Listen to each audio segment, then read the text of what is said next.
pregunta con respecto a la clase de la semana pasada o empiezo directamente?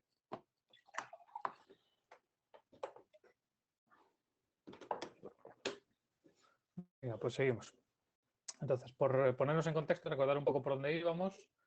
Os recuerdo que la semana pasada estuvimos empezando el tema de gestión de memoria. A ver si quiere pasar las transparencias. Un momentito. Vamos a mover esto de aquí. Si me deja. Esto es.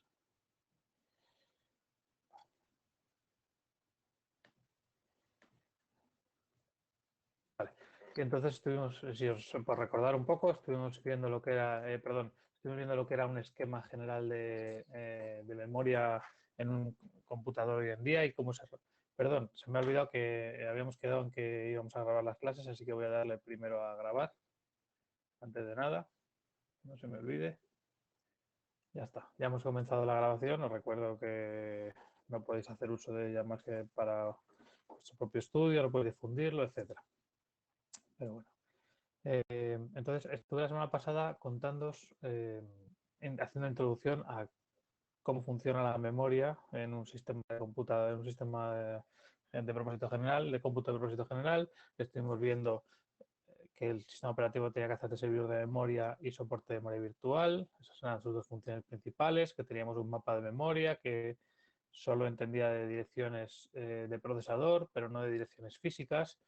Y estuvimos viendo que la imagen de memoria del proceso estaba conformado por una serie de regiones que son simplemente unas páginas contiguas que tienen unas características comunes. Más cosas interesantes que vimos. Estuvimos viendo, y esto es muy importante, este concepto, espero que todo el mundo lo tenga claro, y es que el sistema operativo tiene una visión macroscópica, solo conoce, con respecto a los procesos, solo sabe qué regiones tiene y por qué páginas están formadas, ¿vale? Pero no sabe, no tiene conocimiento ni lo necesita del detalle del contenido de esas páginas. Ese detalle, es decir, por la ocupación de esas páginas, si están ocupadas por variables, estructuras, datos, arrays, lo que sea, ese conocimiento lo tiene el programa y entendiendo también el programa como las bibliotecas del lenguaje de programación concreto que estemos usando, ¿vale? Esto es muy importante. Sistema operativo, visión más macroscópica. Programa, visión microscópica de las regiones. Tengo aquí todas las notas de la semana pasada, voy a ir borrándolas, ¿vale? Y empezamos a ver también, estuvimos viendo que era la imagen de memoria, ¿vale? La imagen de memoria, recordad que son el conjunto de regiones que forman, que está usando el proceso o que usa el proceso en un momento determinado, que puede ser variable esa imagen, no tiene por qué ser durante toda la vida del proceso la misma, ¿vale? Y el proceso B tiene un mapa de memoria que va desde 0 hasta 2 elevado a n-1 y en medio hay una serie de regiones que forman esta imagen de memoria y que tiene una serie de características, ¿vale? Que si os acordáis, estuvimos hablando de su tamaño y su origen, o sea, y su dirección de inicio, su fuente, que era con qué lo rellenamos de valor inicial, si era compartida o privada entre procesos pesados, qué niveles de protección podemos tener y si el tamaño era fijo o variable, ¿vale? Y vimos que las tres regiones más comunes o las más importantes o las más relevantes pues serían la de código, la de datos y la de pila, siendo la de datos pudiendo estar dividida en tres subregiones que serían datos con valor inicial, datos sin valor inicial y datos creados dinámicamente o también llamado región de heap, ¿vale? Un concepto muy importante que tenéis que tener siempre en mente de cara a hacer cualquier ejercicio es que en un sistema como memoria virtual las regiones tienen que estar alineadas a página, ¿vale? Y tienen que ocupar un número entero de páginas, aunque la última página no esté llena del todo, ¿vale? Esto, bueno, lo vimos y nos quedamos en esta transparencia, ¿vale? Llegamos hasta aquí la semana pasada.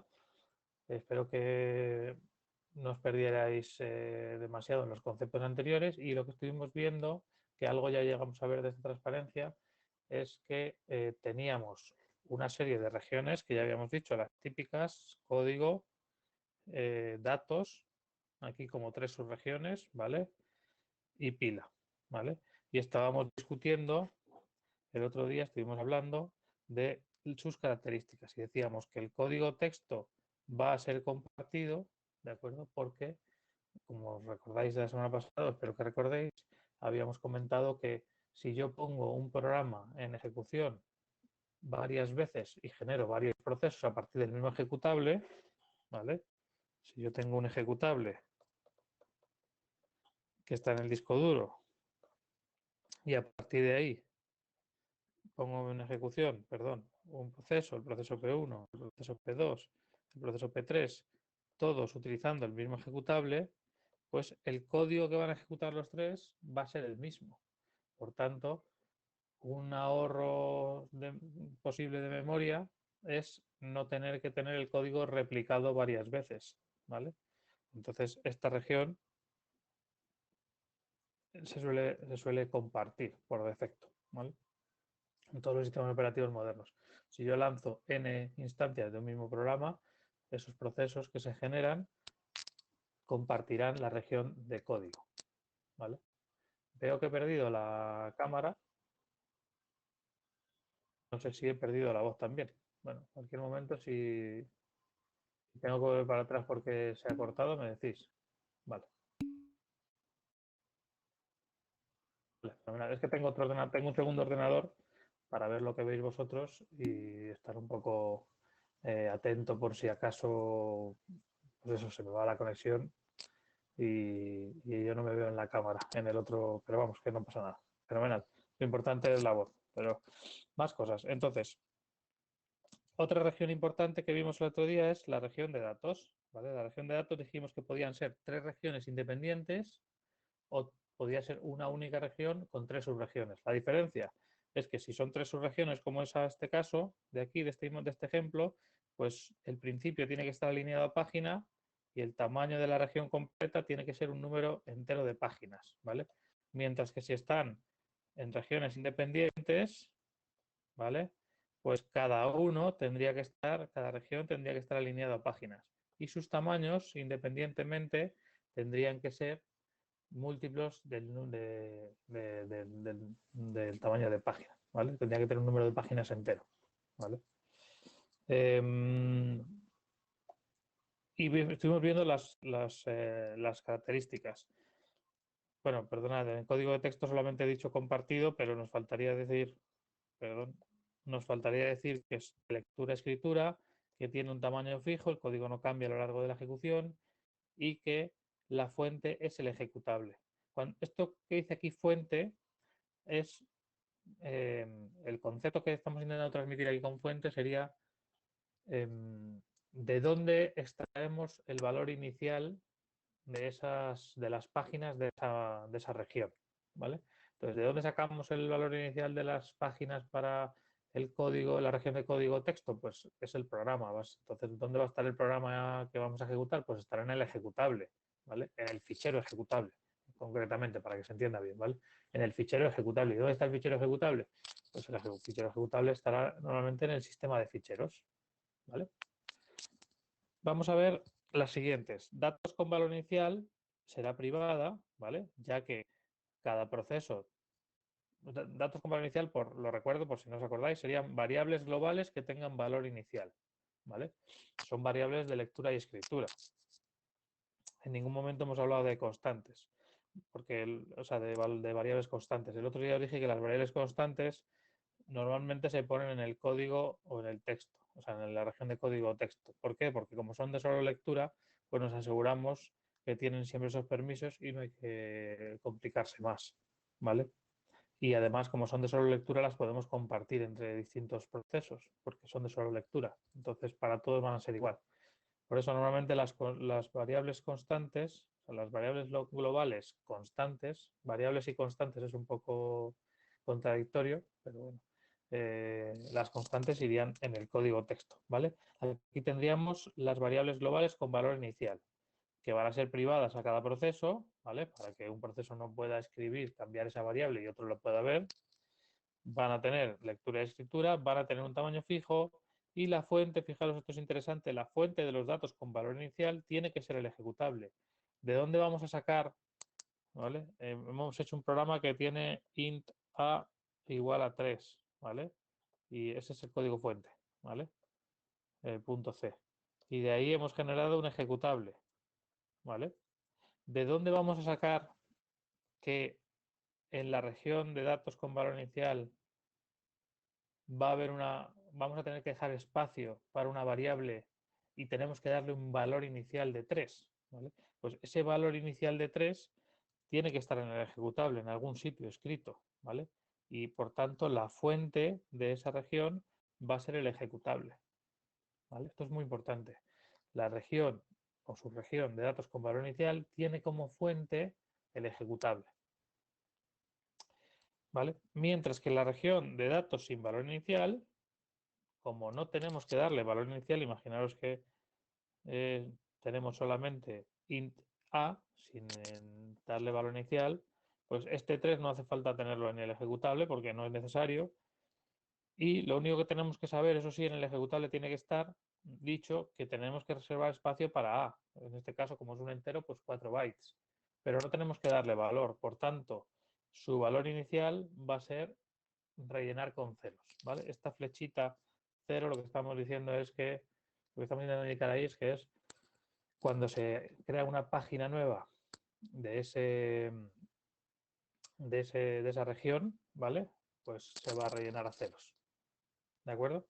Y finalmente tenemos el heap, que sería la subregión en este caso, o podría ser una región separada, como ya hemos discutido previamente, donde vamos a meter las variables de memoria asignadas mediante memoria dinámica. Acordaros, ¿vale? Si estamos en C, pues las que reservemos con malloc, ¿vale? Y esas van a ir en el heap. Y el heap, como es de memoria dinámica, pues se espera que crezca, ¿vale? Entonces crecerá y normalmente crece hacia abajo, ¿vale? Entonces aquí tenemos un hueco en blanco que aquí está, parece como muy pequeño, pero que en realidad es bastante grande o muy grande, donde podremos meter los datos, podremos meter ir almacenando, perdón, nuestras variables asignadas, reservadas, perdón, de forma dinámica con el malloc, ¿vale? La diferencia entre tener las tres regiones unidas o separadas es que si aumentamos el heap, en este caso, pues aumentaremos el tamaño de toda la región, ¿vale? Mientras que si son regiones separadas, es decir, en este caso son sus regiones, pero si fueran regiones separadas, pues aumentar el tamaño del heap únicamente influiría al tamaño del heap, ¿vale? Y ese aumento de tamaño tiene que ser siempre múltiplo del número de páginas, es decir, hay que aumentar una página, dos páginas, tres páginas, pero no podemos aumentar. Si pedimos malloc de 1000, por ejemplo, si el tamaño de página es de 4 kilobytes, de 4096, y no cabe en el heap, estos 1000 no caben en el heap, pues no nos queda más remedio que aumentar el heap al menos en una página, ¿vale? No se puede aumentar en, las regiones tienen que ser siempre de tamaño múltiplo del número de páginas, ¿vale? La otra región importante que hemos visto es la pila de proceso, ¿vale? Y decíamos que era privada, que también era de escritura y lectura, que tu tamaño era variable. Acordaros que la pila sirve para ir almacenando los registros para ir llevando el control de los registros de activación de rutina, es decir, cuando vamos llamando de una función o de un procedimiento a otro y tenemos que ir guardando en la pila pues los valores de los parámetros de la llamada, la dirección de retorno, el espacio para las variables locales, ¿vale? Ese será, por tanto, de tamaño variable. Y finalmente su valor inicial, su fuente, será 0, ¿vale? Igual, esto no lo dije antes aquí en el heap, pero igual, no tenemos ningún valor inicial, ¿vale? A la hora de crear la región. Por tanto, se rellenará con ceros. Esto de rellenar con ceros lo veremos también más adelante con más detalle, ¿vale? Y nos faltan estas tres regiones que tenemos aquí en medio, que son regiones opcionales, por decirlo de alguna manera, que dependerá del programa. Esto es un ejemplo, ¿vale? Como dice aquí arriba, es un proceso hipotético, es un ejemplo, ¿vale? No tienen por qué ser siempre así. Esto que quede claro, ¿vale?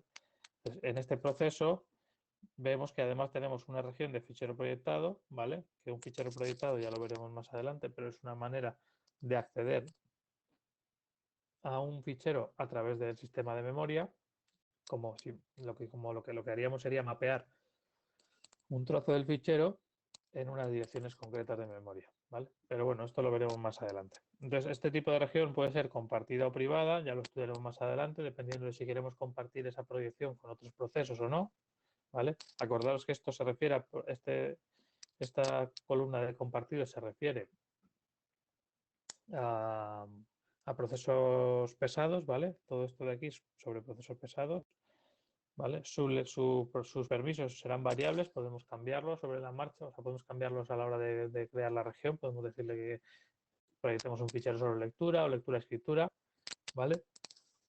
El tamaño será variable y la fuente, esto es importante porque es diferente al resto, la fuente de un fichero que vamos a proyectar en memoria, ¿vale? Es decir, que vamos a acceder al fichero a través de la memoria, pues su fuente, es decir, cómo vamos a rellenar las páginas, pues va a ser el fichero que queremos proyectar, ¿vale? Por otro lado, tenemos una región de zona de memoria compartida, que esto simplemente nos está explicando que si quisiéramos compartir memoria con otro proceso, podríamos crear regiones de memoria compartida, con otro proceso pesado, ¿vale? Por, por su naturaleza será compartida, los permisos pueden ser variables, podemos definir a la hora de crear la región, ¿vale? Su tamaño será variable y en este caso, fijaros, como no tenemos que soportar, esta región de memoria compartida no tiene ningún origen, ninguna fuente con la que rellenar su valor inicial, pues le pondremos como valor 0, ¿vale?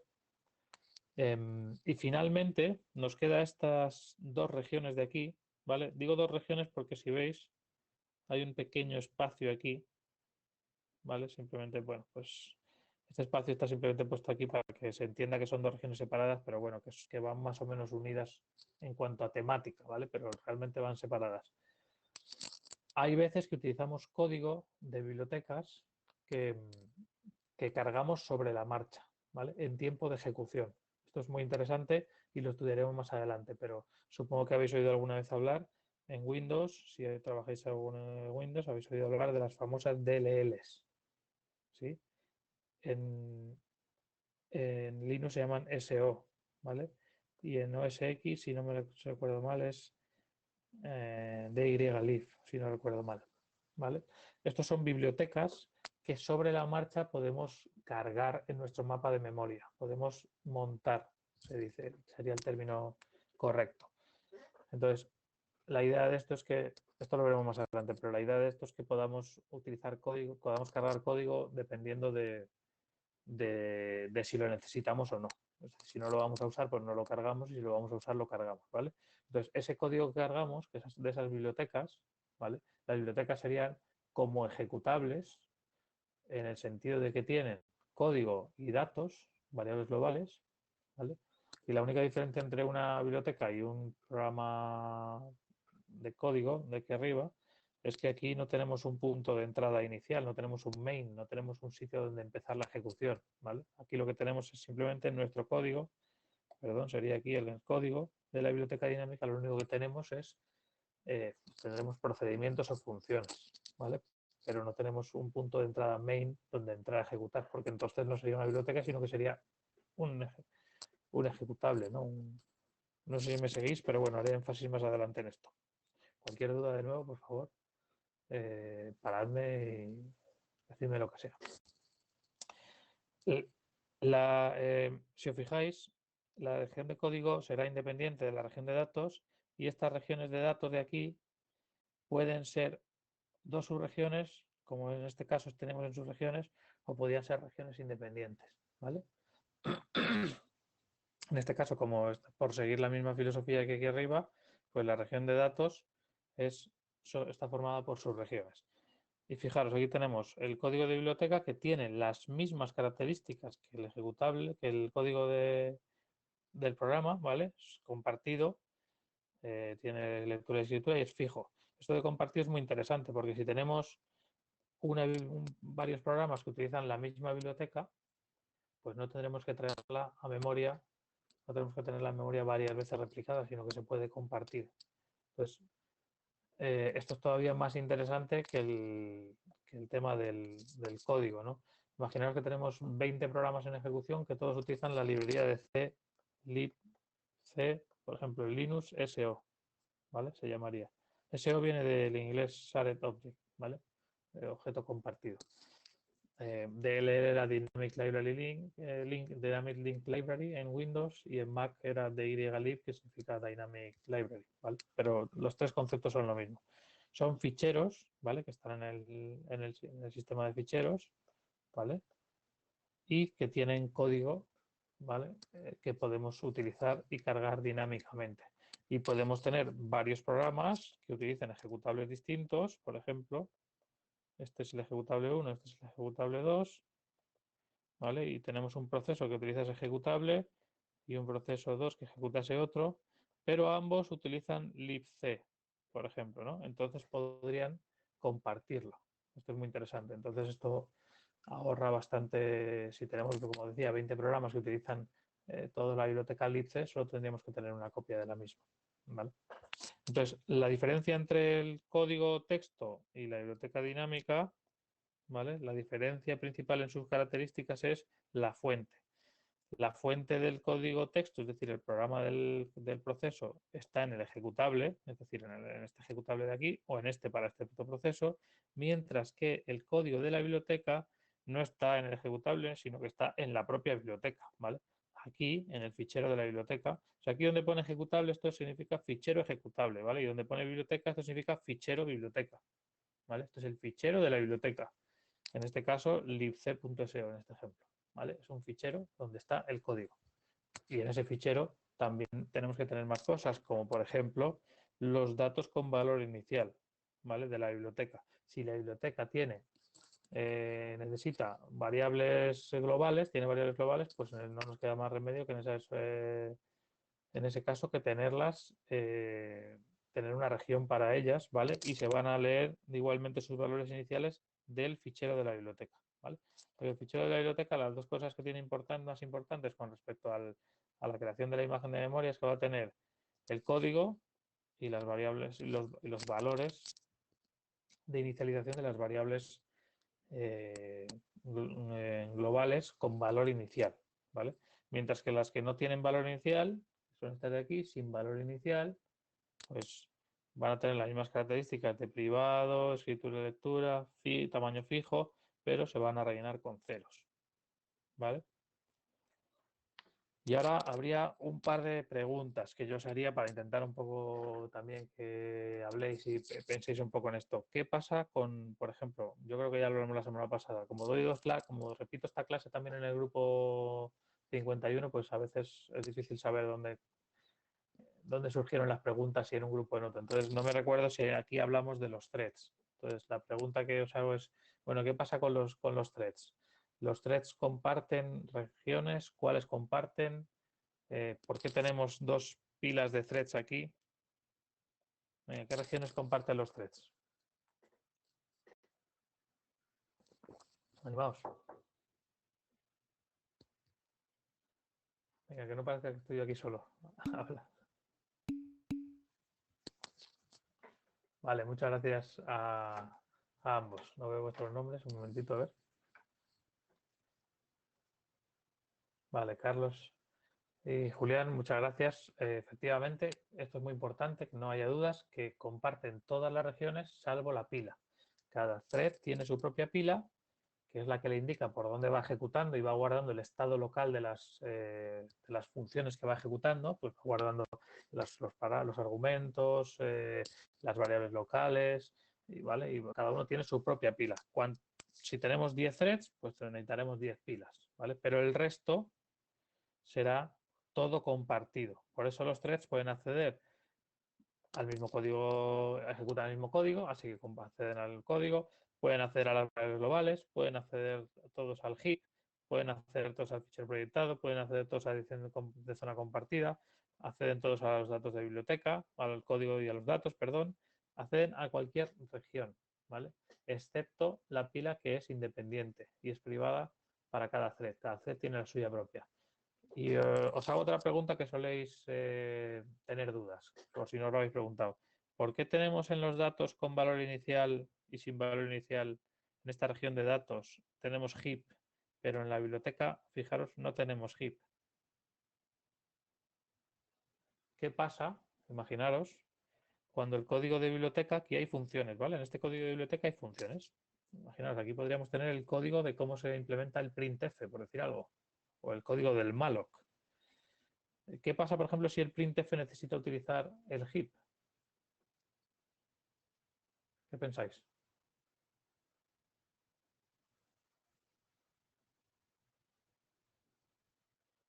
¿No se anima nadie?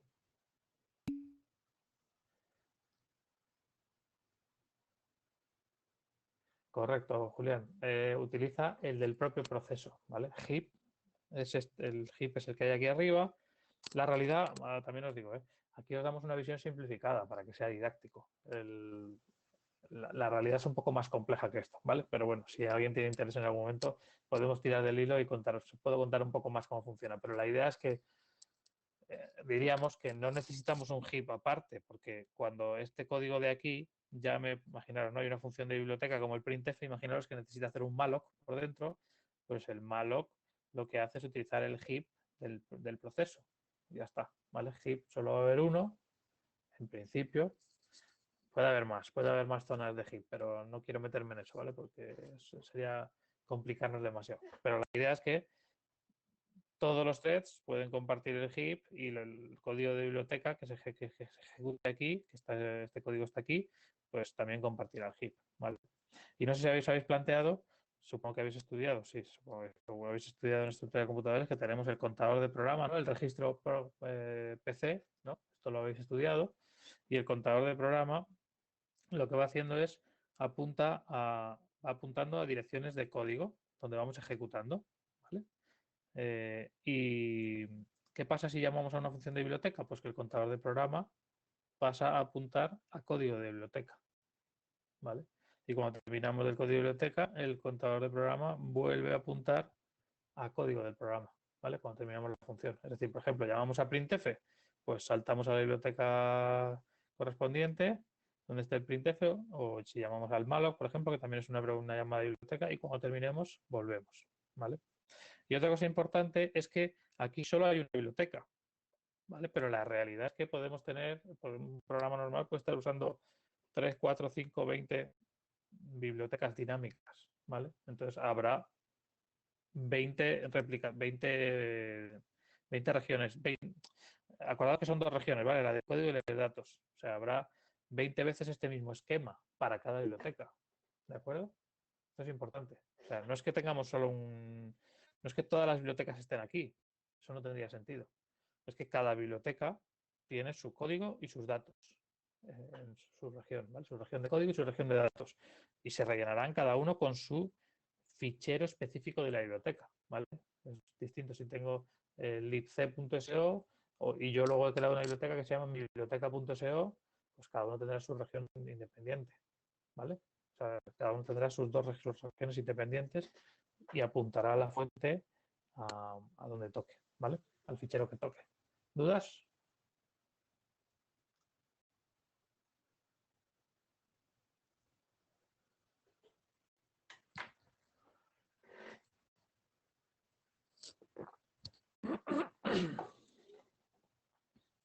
Vale, más cosas.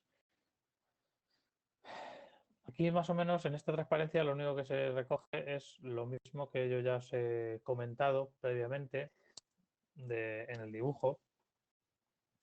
Lo único interesante es recalcar, ¿no? Que cuando dice aquí arriba ejecutable, ¿vale? Que nadie es, que todo el mundo entienda, vamos, no creo que no hay duda, pero por si acaso que esto es un fichero, ¿vale? Es el fichero ejecutable, ¿vale?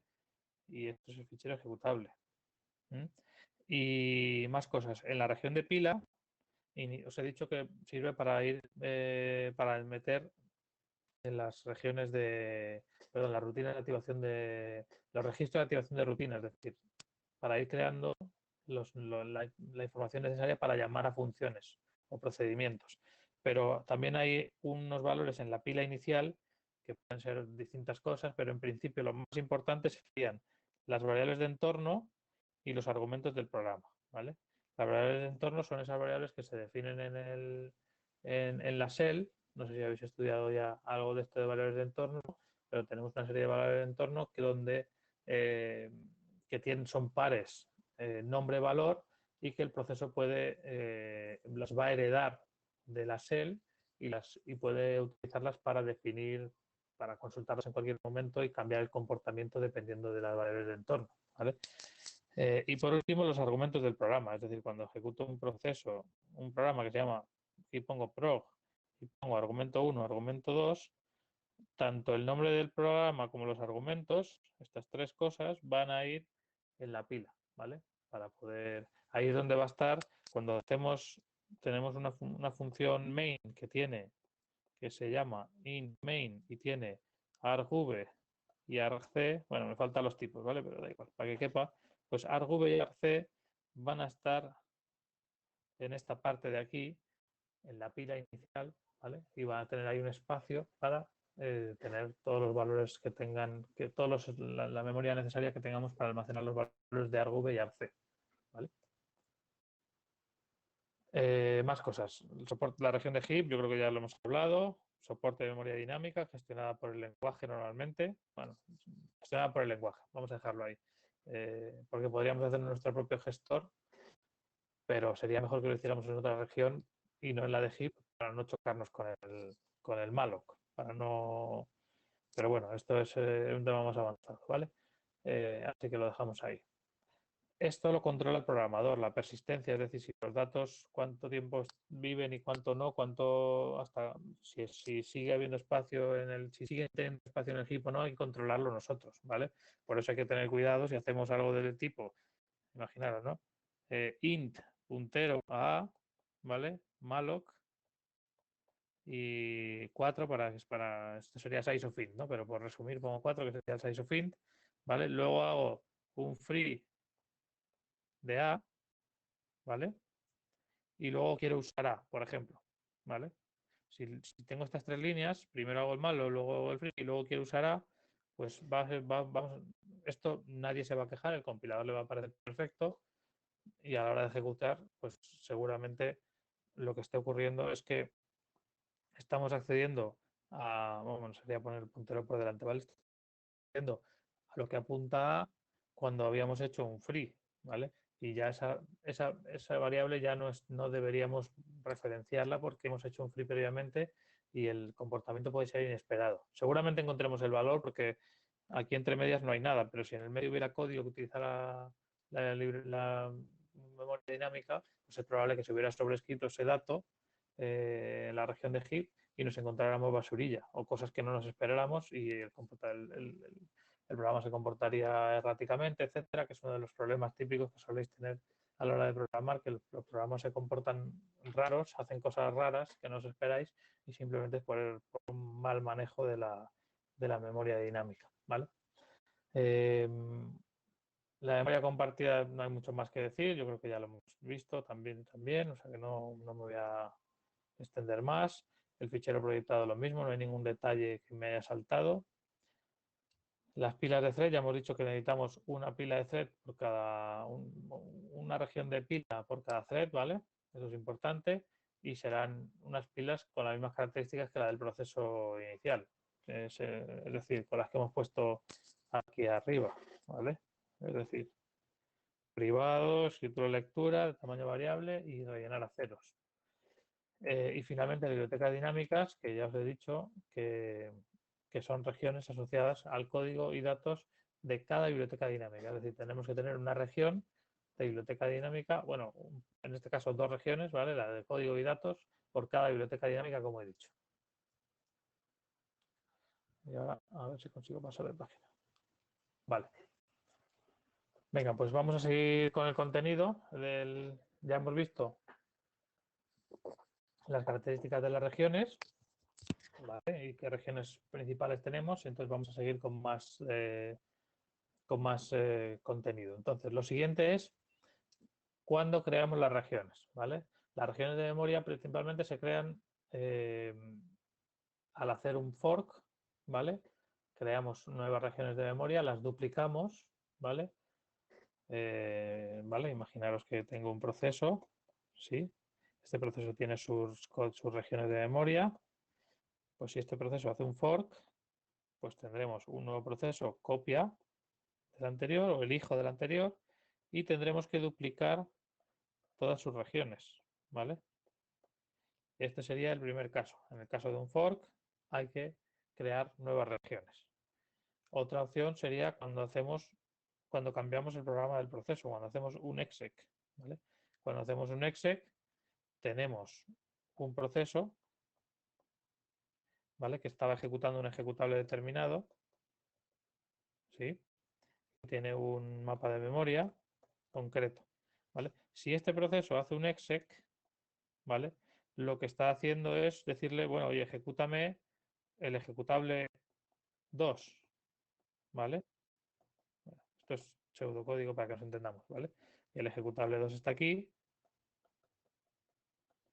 ¿vale? Y lo que ocurre es que se destruye la relación con este ejecutable, se destruye este mapa de memoria, se empieza a ejecutar este ejecutable nuevo y se hace falta crear un nuevo mapa de memoria teniendo en cuenta lo que necesita este ejecutable, ¿vale? Luego, entonces, cuando hacemos un exec, también tenemos que crear nuevas regiones.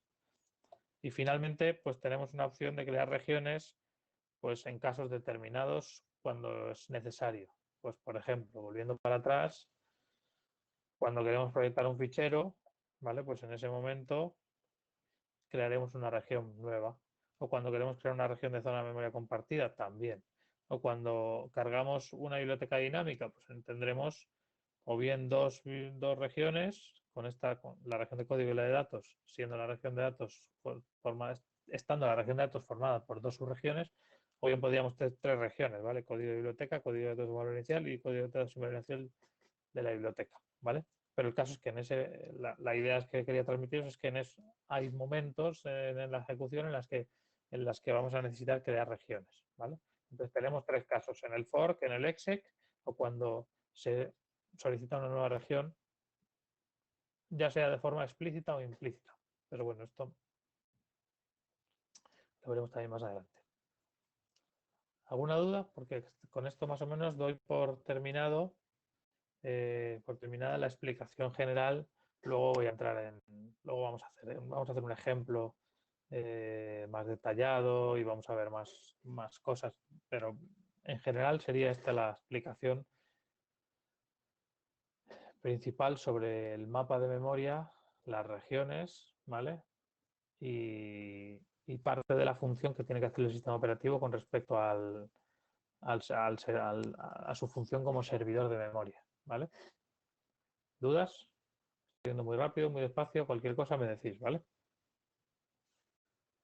Si no me decís nada, sigo en el siguiente apartado, que sería el fichero ejecutable, ¿vale? Hasta ahora hemos visto, nos hemos preocupado de cómo es el mapa de memoria y os he dicho, vuelvo para atrás, y os he dicho, bueno, pues hay un par de regiones que tenemos que rellenarlas con el ejecutable como fuente, ¿vale? Entonces, ¿cómo son estos ejecutables? ¿Cómo son estos ficheros? ¿Cómo están formados para tener esa información? ¿Vale? Entonces, es lo que vamos a estudiar en este apartado, ¿vale? Un fichero ejecutable es aquel que contiene, como dice la primera línea, la información necesaria para crear el proceso, ¿vale? Entonces tiene una serie de. Tiene un montón, tiene diversas secciones que llamamos, ¿vale? Eh, pero bueno, y aquí solo os voy a contar las que son interesantes para, para la gestión de la memoria, ¿vale? Entonces, bueno, existen distintos formatos de ficheros. Por ejemplo, el típico que se utiliza en Linux sería lo que se conoce como ELF, el Executable and Linkable Format, ¿vale? Que es el formato de ejecutable, pero existen otros, obviamente. Y normalmente todos estos ejecutables están básicamente una cabecera y un conjunto de secciones, ¿vale? En la cabecera, que es la parte inicial del fichero ejecutable, vamos a encontrar, nada más empezar, una serie de bytes que se denomina normalmente magic number o número mágico en español, y el magic number lo que nos va a indicar es qué tipo de ejecutable es, ¿vale? Pues es simplemente un identificador al principio que dice, pues este es de tipo Windows o es de tipo ELF, ¿vale? O es ELF 64, que es versión concreta de ELF. Bueno, simplemente ese número mágico nos permite antes de hacer nada, leer ese primer trocito del fichero y saber si estamos ante un ejecutable de un tipo o de otro y si ese ejecutable es compatible con nuestro sistema operativo y nuestra arquitectura y podemos ponerlo en ejecución, ¿vale? Además, ese fichero ejecutable nos da el contador de programa inicial, ¿vale? Acordaros que os he dicho que teníamos una región de código, ¿vale? La región de código o texto, voy a poner text. La región de código o texto lo que va a tener son, básicamente va a tener el código, ¿vale? Va a tener el código en binario, en código máquina, que se podría convertir, se podría desensamblar y tenerlo en un ensamblador y podríamos verlo, ¿no? Podríamos ver el código y vosotros más o menos entenderíais, dependiendo del ensamblador, podríais entender qué es lo que está intentando hacer o qué es lo que hace cada llamada. Pero lo que quería deciros es que en todo ese código hay un punto de entrada, hay un punto por el que vamos a empezar a ejecutar, ¿vale? Que sería el que correspondería al programa, si fuera en C, que correspondería a la línea donde esté el main, ¿vale? Esa sería nuestra primera línea de ejecución, nuestra primera ya. En este caso, eso se ha convertido en una dirección, ¿vale? La dirección 0x lo que sea, ¿vale? Esa dirección va a ser la que nos indique dónde está el main, ¿vale? Donde podemos empezar a ejecutar. Y eso es necesario tenerlo a la hora de crear el proceso, a la hora de poner en ejecución el proceso, perdón. ¿Dónde se guarda? Pues normalmente se guarda en la cabecera del ejecutable, ¿vale? Aquí habrá una dirección en hexadecimal, bueno, en realidad está en binario obviamente codificado, pero bueno, podríamos leerlo, sería una dirección y esa sería la dirección donde empieza el ejecutable, ¿vale? Y algo más os quería decir de eso, pero se me ha ido la cabeza. Bueno, más cosas. Bueno, aquí en la cabecera puede haber un montón de cosas más que puedan ser necesarias para otras tareas, etcétera, pero no voy a entrar en detalle en este punto. Solo voy a intentar entrar en detalle en las cosas que nos interesan de cada crear el mapa de memoria. Vale, y lo siguiente que tenemos es una serie de secciones, ¿vale? Pero para poder saber las secciones, cómo están estructuradas y cuánto ocupan, pues en la cabecera también tenemos una tabla de secciones. Esa tabla de secciones nos va a indicar dónde empiezan dentro del ejecutable las secciones, ¿vale? Qué tamaño tienen, ¿vale?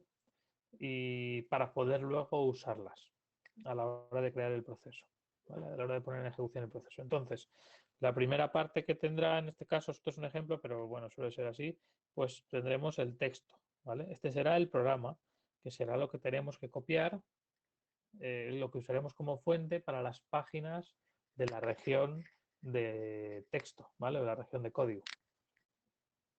Y aquí muy importante tenemos el texto y las constantes, como os decía antes, ¿vale? Entonces, fijaros aquí en la tabla de secciones nos dice que el texto tiene un desplazamiento de 1000 y un tamaño de 4000, ¿vale? Eso quiere decir que desde la dirección 1000 más 4000 hasta la 5000 será el texto, ¿vale? Es básicamente lo que nos dice. A continuación tenemos los datos con valor inicial, es decir, si antes teníamos int a igual a 3, ¿vale? Y char b igual a c, ¿vale? Pues ese 3 y esa c estarán en este trocito del fichero ejecutable, ¿vale? ¿De acuerdo? ¿Y cuál será el tamaño? Perdón, el desplazamiento, bueno, pues será a continuación, dice aquí 5000, ¿vale? ¿Y cuál el tamaño será? Pues el tamaño que sea necesario. Pues en este caso, si tenemos un entero y un char, pues el tamaño será de 4 más 1, 5 bytes, ¿vale? Entonces cogeremos este 3 y esta C cuando pongamos en ejecución el programa y lo utilizaremos como fuente para rellenar la región de datos con valor inicial. ¿Vale? ¿Y qué pasa con la región de datos sin valor inicial? ¿Qué pensáis?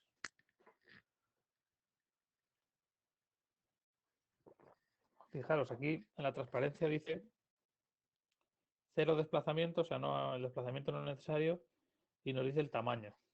¿Vale? La región de datos sin valor inicial sería si tenemos int a, ¿vale? Por ejemplo, y como hemos puesto antes, char b, pero no tienen valor inicial. Como no tienen valor inicial, no necesitamos almacenarlo en el ejecutable, el valor inicial, ¿vale? Como no necesitamos almacenarlo en el ejecutable porque no tienen valor inicial y lo vamos a rellenar con ceros, pues no le dejamos ninguna sección, ¿vale? Ninguna sección queda libre, o sea, no hay ningún hueco en el ejecutable para guardar esos datos iniciales porque no hay datos iniciales, ¿vale? Pero sí necesitamos saber el tamaño, ¿vale? Porque a la hora de crear el mapa de memoria, ¿vale? Tendremos que dejar, ¿os acordáis, no? Si tenemos la sesión de la región de datos, leeremos esta cabecera de aquí y diremos, bueno, pues para datos sin valor inicial, para datos con valor inicial, le vamos a dejar un tamaño de 1000, ¿vale? Y para datos sin valor inicial, un tamaño de 500, ¿vale? Que es lo que nos dice la tabla, ¿vale? Y esta región de aquí, o sea, perdón, este contenido de aquí es lo que copiaremos a los datos con valor inicial, ¿vale? Lo que utilizaremos como fuente, mientras que para los datos sin valor inicial no hay que poner nada, porque dijimos que lo rellenábamos a cero, ¿vale? ¿Os acordáis de esto, no? Estaba aquí, vamos a volver para atrás, dijimos que la región con datos con valor inicial se rellenarían del ejecutable y la región o subregión de datos sin valor inicial se rellenarían con ceros. Como se rellenan con ceros, no necesitamos ninguna información en el ejecutable, solo necesitamos saber el tamaño. ¿Se entiende esto?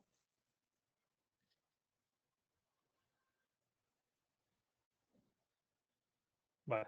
Y finalmente tenemos la tabla de símbolos, que bueno, en este caso no nos interesa demasiado, pero bueno, podemos tener los símbolos de depuración, tenemos los puntos de enlace, de bibliotecas, bueno, una serie de información adicional, ¿vale? Pero lo más importante aquí en este apartado yo diría que es entender que tenemos el contador de programa inicial donde vamos a ejecutar y la tabla de secciones donde tenemos los tamaños de las distintas secciones y tenemos también el contenido con el que vamos a rellenar las regiones que se generen a partir de esas secciones, ¿vale? Normalmente solemos utilizar, para entendernos, región o segmento, hablamos de la región de memoria del mapa de memoria y sección a la sección del ejecutable, ¿vale?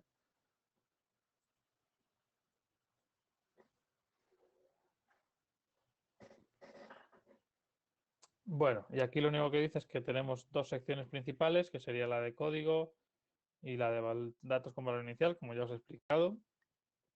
La de datos sin valor inicial no tiene sección, ¿vale?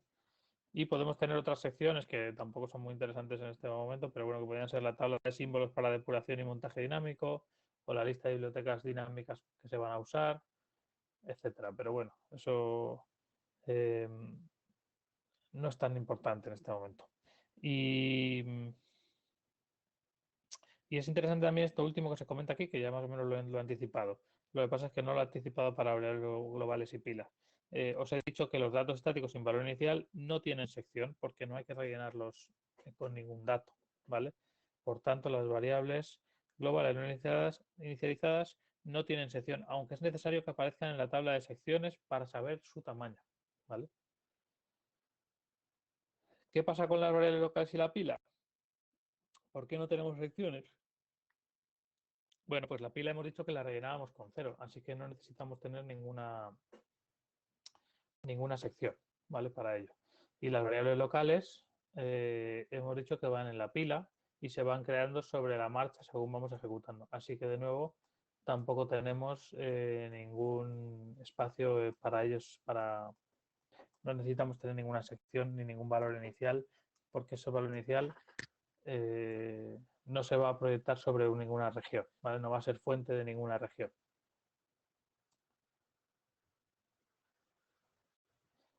Vale, vamos a tomar un descansillo, por favor, de 3 o 4 minutos, que tengo la voz fatal y ahora volvemos, ¿vale? 3 o 4 minutos, no más. Son y 55, pues cuando queden un par de minutos, seguimos, ¿vale?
Vale, chicos, vamos a continuar, si os parece.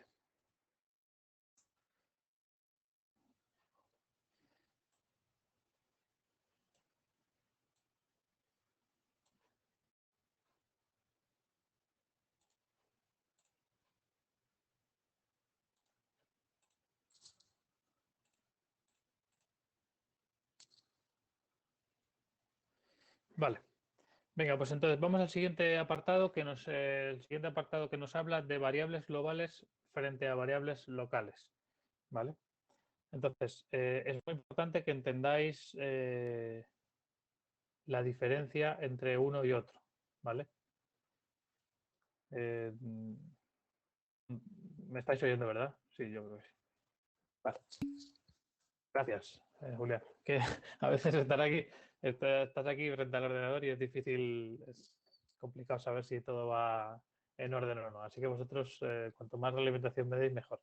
Entonces, decía que tenéis que tener muy clara la diferencia entre variables globales y variables globales y cómo afecta eso al mapa de memoria, que es el tema que nos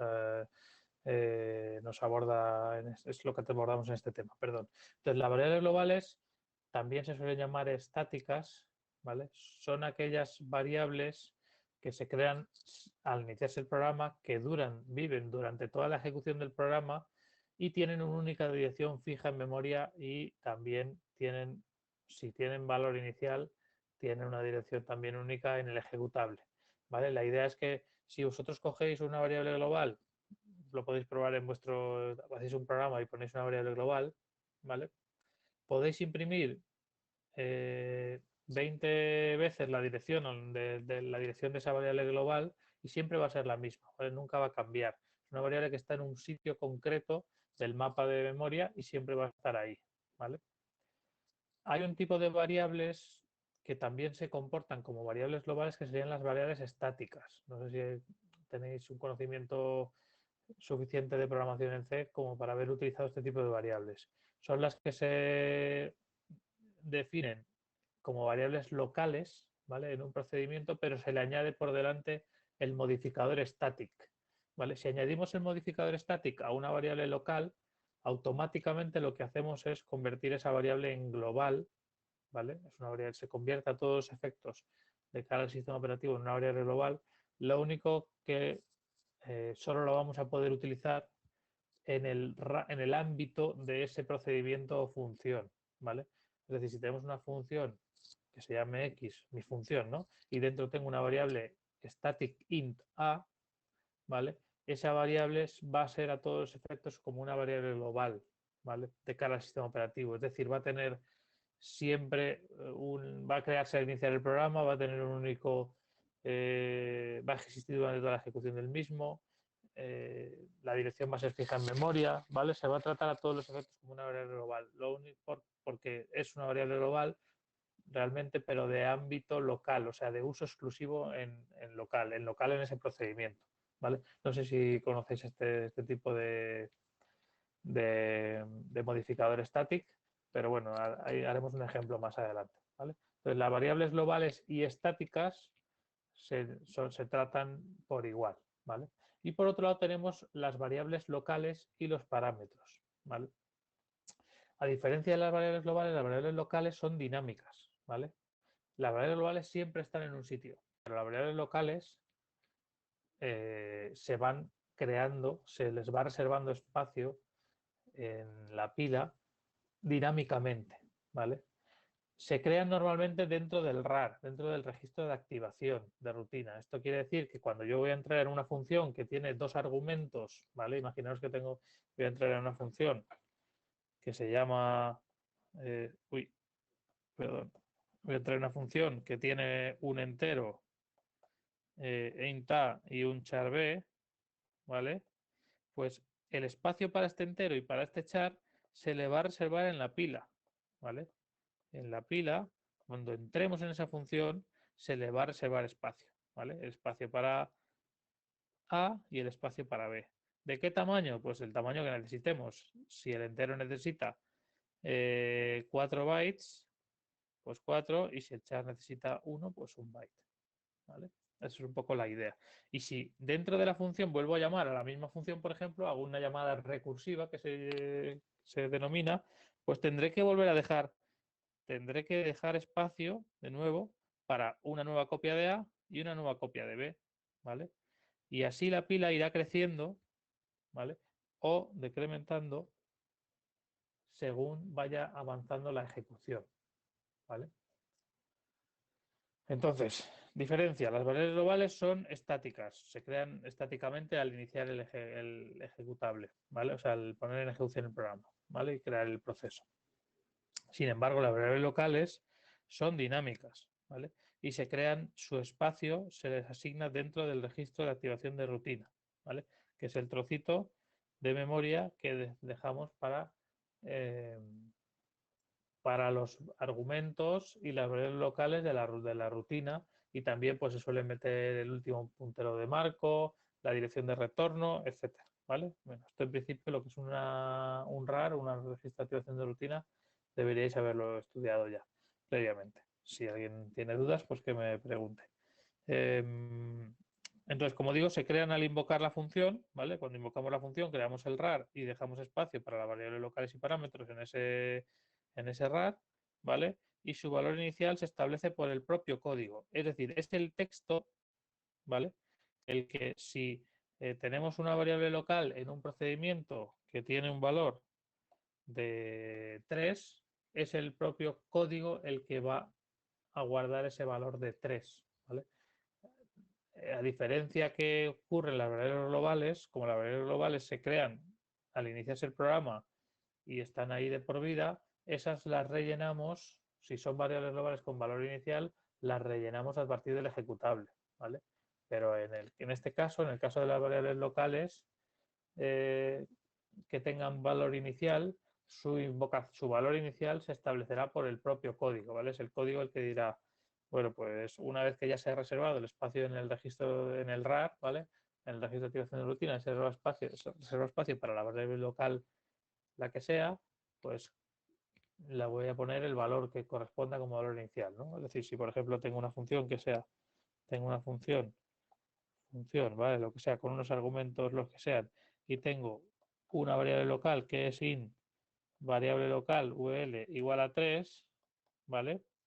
Cuando llame a esta función, voy a dejar espacio en el RAR para sus argumentos, voy a dejar espacio en el RAR para su variable local, y el código, ¿vale? Va a ser el código del programa el que cuando entre por aquí habrá un trozo de código en el código máquina que asigne el valor a la variable local de 3, ¿vale? Esto es importante.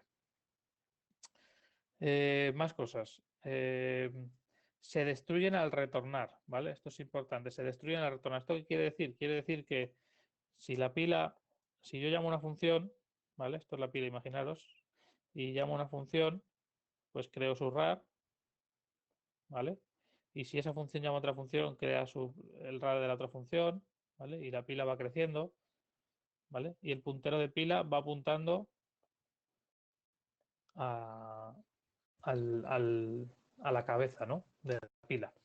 Cuando voy saliendo de los procedimientos o funciones, lo que va ocurriendo es que el puntero se va volviendo hacia atrás, ¿vale? Entonces, esto es lo que dice aquí, ¿no? Se destruye al retornar, ¿vale? Esto de destruyen es una palabra que puede llevaros a equívoco, ¿no? Se destruyen al retornar, parece como que es que realmente se borran o lo que sea, ¿no? Y lo único que hacemos es mover el puntero de pila, ¿vale? Lo vamos moviendo de ahí a ahí y de ahí a ahí para ir deshaciendo eh, esas llamadas, esos RARs, ¿vale? Entonces, todo esto que está por aquí, ahora, todos estos valores de aquí, pues siguen estando. Y si accediéramos, los podríamos consultar, pero serían basurilla, ¿vale? Serían, como dice aquí, no se borra, queda como basura, ¿vale? Es decir, vamos moviendo el puntero de pila y el contenido realmente no hacemos nada con él porque no es peligroso porque es contenido propio de este programa, no es de otro programa, no hay un problema de seguridad y por eficiencia no se hace nada, simplemente eso queda como basura. Y claro, si el programa intenta acceder luego, puede encontrarse con esa basura, ¿vale? Em, Otra cosa importante es que la dirección de la variable, ¿vale?, es relativa a dónde empieza el RAR. Bueno, esto simplemente es que las variables globales, como hemos dicho antes, si yo tengo una variable global int a igual a 3, eso se convierte en una dirección del mapa de memoria y tiene un sitio siempre fijo, ¿vale? Mientras que las variables locales, su dirección es relativa a dónde empieza el RAR, ¿vale? Pero bueno, eso es un detalle simplemente por no tener una dirección absoluta, sino tenerla relativa al RAR, ¿vale? Y por último, el último concepto de recursividad que os decía, que os comentaba antes, ¿no?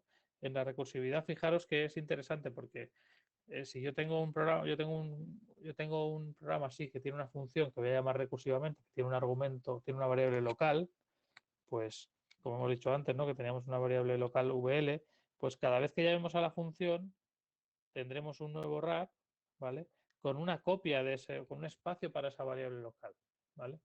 Tendremos tantas como llamadas hayamos hecho recursivas a la función, ¿vale? No sé si esto lo entendéis o no. Yo creo que esto de esta parte de RARs deberíais tenerlo claro de otras asignaturas, pero si no es el caso, no dudéis en preguntar porque si no luego se complica la cosa.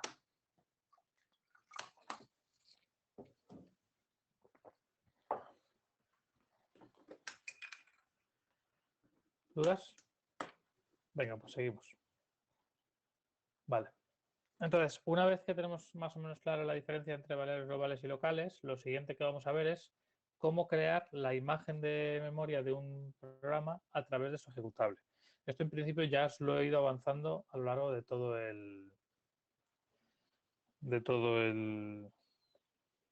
Voy a mover esto para que se vea, si puedo.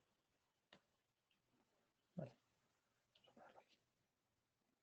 Yo creo que esto ya os lo he ido avanzando a lo largo de todo el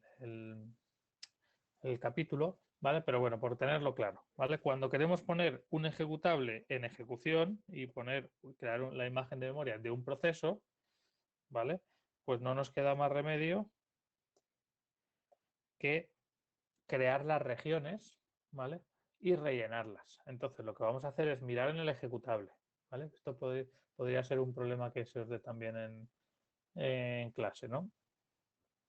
Tengo un fichero ejecutable que tiene una tabla de secciones, que tiene unas secciones concretas. ¿Cómo creamos la imagen de memoria? Bueno, pues lo primero es creamos la región de texto, ¿vale? Que es la región donde tenemos el programa, que es lo más importante, y ponemos como origen, como fuente, ¿vale? Esto es interesante. Ponemos como fuente la sección de texto del ejecutable, ¿vale? Donde está el código ejecutable. A continuación, creamos la región de datos con valor de datos, ¿vale? Que en este caso tiene 3 subregiones. La de datos con valor inicial, que tenemos que ponerle como fuente también su sección correspondiente en el ejecutable, ¿vale? Donde vamos a coger los valores iniciales, ¿vale?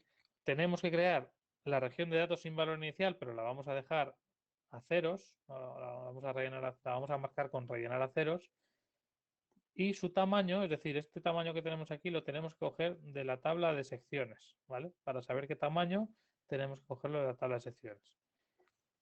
Crearemos el heap, ¿vale? Con rellenar a ceros, y crearemos la pila también rellenando a ceros y añadiendo las variables de entorno y los argumentos del programa. Yo creo que esto ya debería haber estado más o menos claro. Aquí lo tenéis en una figura, pero ya lo he explicado a lo largo del tema, ¿vale? Lo único que, como dice aquí arriba, esta creación de esta imagen de memoria pues se realiza cuando hacemos un exec, ¿vale? Cuando hacemos un exec es la llamada al sistema que nos permite cambiar el ejecutable de un proceso, y en este caso, cada vez que cambiamos el ejecutable, tenemos que crear una nueva imagen de memoria a través de ese fichero ejecutable, ¿vale? ¿Dudas? Vale. Vamos a ver un pequeño apartado a continuación sobre manejo de memoria en bruto, ¿vale? El manejo de memoria en bruto ya hemos adelantado también que hemos estado comentando que es habitual que los programas necesiten memoria en bruto para su uso, pues principalmente en los casos más simples, únicamente para poder tener un espacio donde almacenar variables que son de tamaño dinámico, ¿vale? Esto normalmente ya hemos visto que se hace mediante bibliotecas de lenguaje, como el malloc.new, ¿vale? Aunque es verdad que yo en algunos equipos de programación con los que he colaborado, donde hace falta a lo mejor mucha eficiencia, pues hay gente que se programa sus propias versiones de malloc.new para utilizar memoria en bruto de una manera distinta o de una manera más eficiente. Pero bueno, lo normal es y lo recomendable es utilizarlo a través de las memorias, a través de las bibliotecas del lenguaje, ¿vale? Malloc, new, etcétera. Malloc en C, new en C++, etcétera. Otra opción es, en vez de utilizar las bibliotecas de lenguaje malloc y new que utilizan el heap, ¿vale?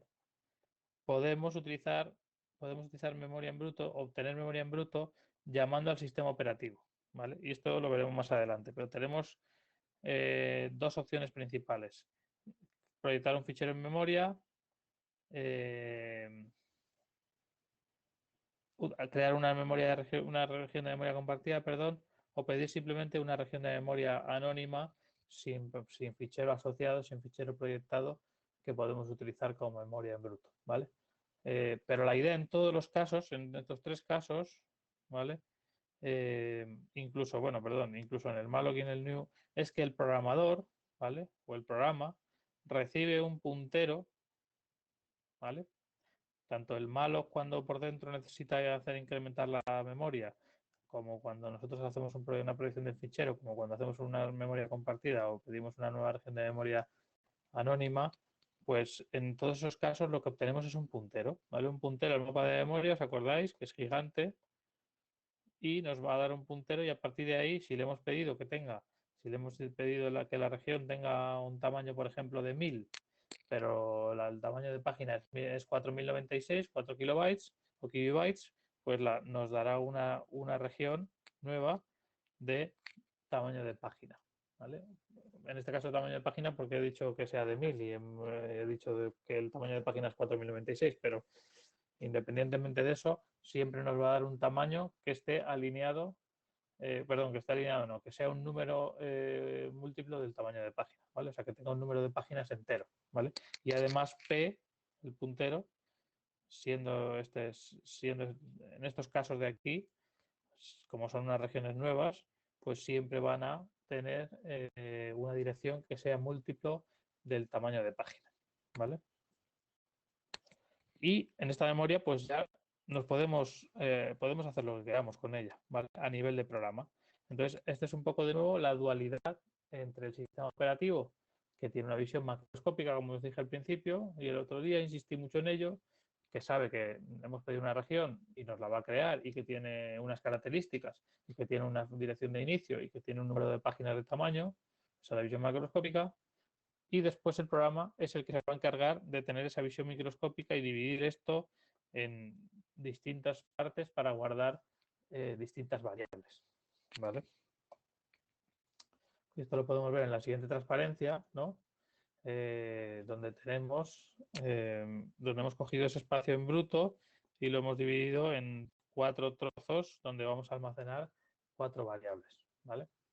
En un LAN, ojo, esto LAN no significa local area network, aquí nos estamos refiriendo a lenguaje de alto nivel, ¿vale? En un lenguaje de alto nivel, es decir, en un lenguaje que no sea ensamblador, sino que sea de un nivel superior, ya sabéis que utilizamos variables, ¿no? Entonces yo digo, pues la variable A por debajo realmente lo que significa, ¿vale? Es una dirección, ¿vale? Pero nosotros en vez de utilizar direcciones, que sería un poco tedioso o complejo para hablar y escribir, ¿no? Código, pues utilizamos variables que luego se transforman en direcciones, ¿vale? Y Y de esto poco más. No sé si os queda alguna duda. Yo creo que esto más o menos, en esta parte estoy yendo un poco más rápido porque como antes me detuve mucho para daros mucho contexto y para intentar hacer armar un armazón sólido, pues casi todo esto ya lo he comentado antes. Pero bueno, yo creo que más o menos queda claro que cuando queremos utilizar memoria en bruto, podemos utilizar el camino de la biblioteca de la biblioteca de lenguaje que utiliza que sería el malloc o el new, que por detrás lo que hace es utilizar el heap y llamar al sistema operativo en caso de necesitar aumentarlo, o por otro lado podemos pedir al sistema operativo que nos cree regiones en bruto que podemos utilizar nosotros para nuestro programa, para almacenar información como nosotros queramos, ¿vale? Y de nuevo, el sistema operativo tendrá una visión macroscópica de que existe una región, pero no tendrá la visión microscópica de qué contenido tiene dicha región. Vale. Bueno, pues hemos llegado al punto en el que vamos a ver un ejemplo de las necesidades de memoria de un proceso. ¿Vale? Entonces, fijaros, vamos a hacer un pequeño análisis. Esto podría ser un ejercicio que tuvierais en un examen o un ejercicio de los que hagamos más adelante. Entonces, fijaros, en este caso tenemos, vamos a hacer un análisis de este código, ¿vale? Rápido. En este caso tenemos una función main, ¿vale? Que sería el programa principal, ¿vale? Donde va a apuntar el contador del programa, como os decía antes, para empezar a ejecutar. Tenemos una función f, ¿vale? Bueno, la función main tiene un argumento arc y otro argumento argv, ¿vale? Este es doble puntero, doble en dirección, y este es un argumento entero. Aquí este tiene un argumento c, ¿vale? Y luego, si queremos analizar un poquito las funciones, podemos ver que tenemos, esta función tiene una variable local p, ¿vale? Que es de tipo puntero a un char, ¿vale? Es decir, es una dirección a donde va a haber un char. Es una dirección que apunta, perdón, a otra dirección donde vamos a encontrar un char, ¿no? D, ¿vale? En este caso, que es otra variable local. Aquí tenemos una variable local que se llama int e, pero tiene el modificador static, ¿vale? Como tiene el modificador static, como decía antes, estas variables se asumen como, o sea, se tratan como si fueran globales a todos los efectos, porque van a pervivir durante toda la vida del programa independientemente de F, ¿no? Lo único que solo vamos a poder utilizar E dentro de este trozo, dentro del scope, ¿no? Del ámbito de F. El compilador básicamente no nos va a dejar utilizarlo fuera, pero realmente para el programa y para el funcionamiento del sistema operativo, de cómo tiene que crear la imagen de memoria, esta variable va a ser global, porque tiene que mantener, no sé si sabéis cómo funciona una variable static, a lo mejor debería haber empezado por ahí. Una variable static, si yo pongo aquí static int e igual a 2, quiere decir que la primera vez que entre tendrá valor 2, ¿vale? Pero luego ya cada vez que entre en f, da igual las veces que llame a f, mantendré el valor antiguo de e siempre, ¿vale? Es decir, es un valor que pervive entre llamadas, es persistente entre llamadas, distintas llamadas de f, ¿vale? Así como d tendrá siempre valor 3, ¿vale? Como vemos aquí, pues e, bueno, en este caso es que no tenemos muy poco código y con e no se hace nada, pero bueno, entre distintas llamadas de f, e mantendrá su último valor. Por eso es como si fuera una variable global, ¿vale? F, pero solo se puede modificar y leer desde dentro de F. ¿Se entiende esto? Porque lo he explicado un poco rebuscado, pero bueno, si no me indicáis, ¿vale? Static sería, convertiríamos las variables locales que tengan este modificador en variables globales a todos los efectos para el sistema operativo, aunque en realidad luego en el programa solo la podemos usar dentro de la función donde se declare, ¿vale? Y luego tenemos tres variables globales, ¿vale? Como veis aquí, una que es un entero A que está sin inicializar, una que es un entero B que está inicializado a 5 y otra que es un float que está inicializado a 3, 14 y 16 y que tiene el modificador const, ¿vale? Lo importante es que con el modificador const, estas variables de aquí se convierten en solo lectura, ¿de acuerdo? Y al convertirse en solo lectura, en vez de tratarla como si fuera una variable global, la podemos almacenar en la región de código, ¿vale? Entonces, bueno, y una vez visto eso, nos faltaría analizar también.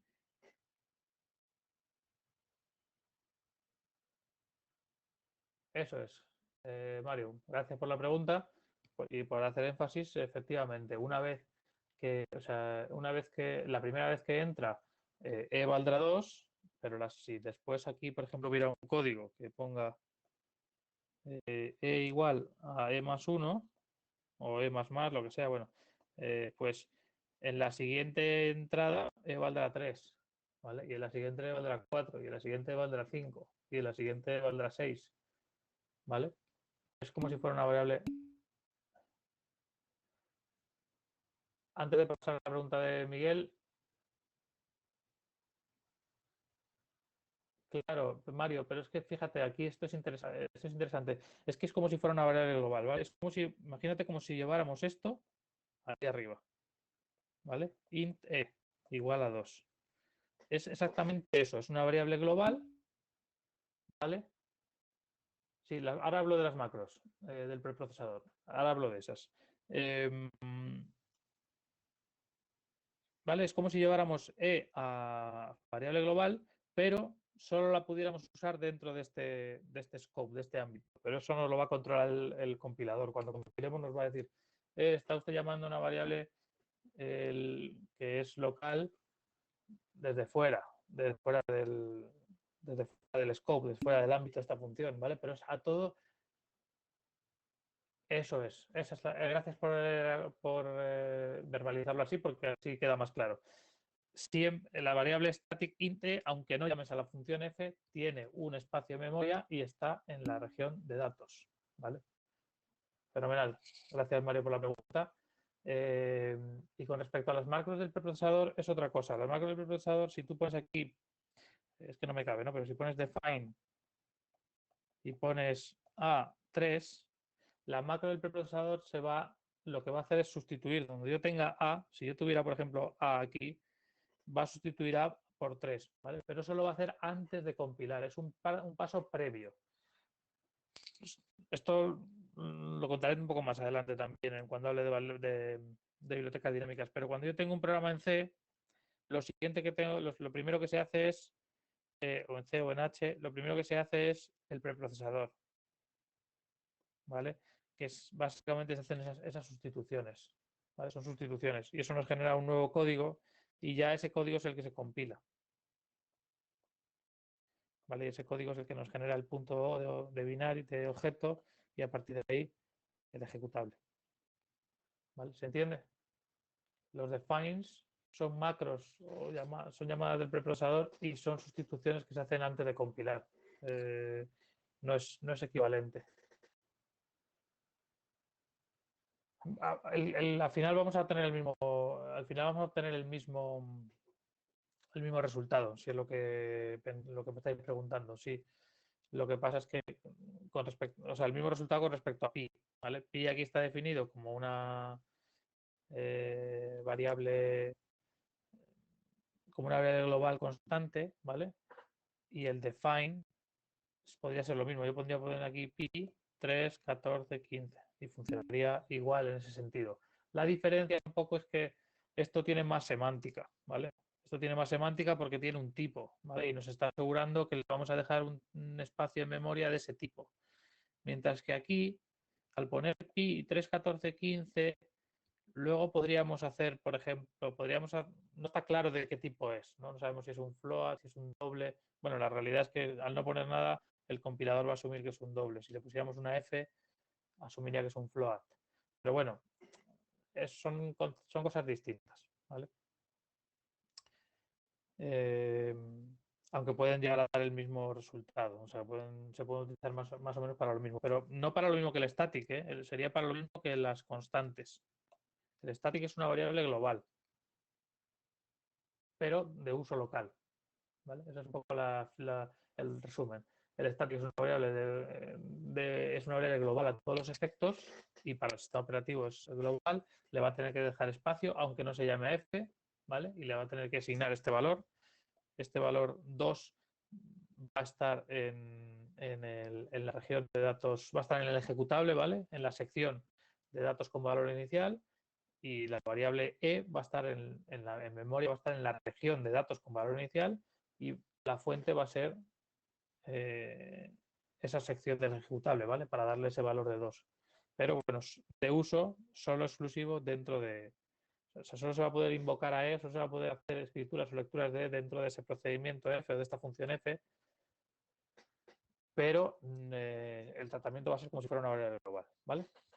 Y me faltaba una última cosa que decir, es que ¿qué pasa con la memoria dinámica? Tenemos aquí, si os fijáis, que estamos llamando a malloc, pasándole en 1024, es decir, 1 kilobyte, pues ahí lo que estamos haciendo es intentar reservar espacio en la región de heap, ¿vale?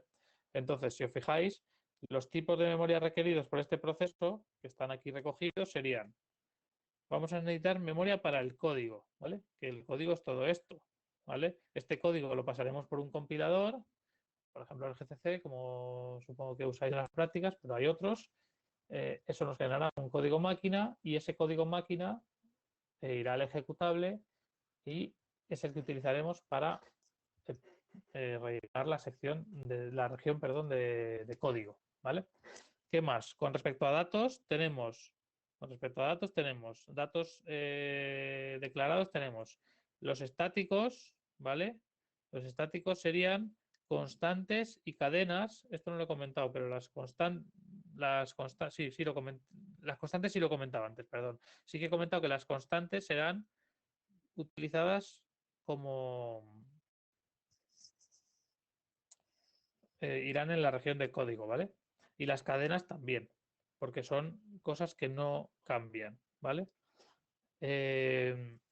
Y luego tenemos las variables globales con valor inicial y las variables globales sin valor inicial, ¿vale? Que serían variable global sin valor inicial sería A, variable global con valor inicial sería B, ¿vale? Y luego tenemos los datos dinámicos. Los datos dinámicos serían, en este caso, los argumentos y variables locales, ¿vale? Fijaros, la variable local P, ¿vale? La que tenemos aquí, ¿sí? Esa es una variable dinámica que se creará en la pila, ¿vale? Dinámica, ojo, yo no quiero que os confundáis con que esta es una variable que está en el heap, no, simplemente que se crea, que no tiene un sitio fijo en el mapa de direcciones, en la imagen de memoria, perdón, sino que se le va a crear ese espacio según vayamos llamando a la función. Cuando llamemos a la función main, se creará su espacio en la pila para el registro de activación de rutina y en ese registro de activación de rutina habrá un espacio para guardar P, ¿vale? Y lo mismo pasa con D de esta función F. Cuando entremos en F, crearemos el espacio en la pila para meter el registro de activación de rutina y en ese registro de activación de rutina tenemos el espacio en D, ¿vale? Y finalmente, los datos en bruto, que serían los que utilizamos aquí con el malloc, ¿vale? Aquí en P vamos a obtener una dirección de memoria donde vamos a tener 1024 bytes para usar como nosotros queramos, ¿vale? Pero bueno, vamos a ir desgranando esto más adelante. Yo más o menos ya lo he desgranado todo, pero aquí lo tenéis escrito, ¿vale? Para que no haya dudas. Entonces, fijaros, en el fichero ejecutable, que más o menos he avanzado ya, en el fichero ejecutable lo que vamos a tener es el código, ¿vale? Y los datos con valor inicial, ¿vale? Hay una cosa importante aquí que suele llevaros un poco a confusión, es que aquí dice que B es igual a 5, ¿vale? Pero realmente lo único que tenemos almacenado ahí es 5. Y ahí lo único que tenemos almacenado es 2, ¿vale? Esto es lo que hay en el ejecutable. Hay 5 y 2, ya está, ¿vale? Y esto se copia a este trocito, este trocito de aquí se copia a la región de datos con valor inicial, ¿vale?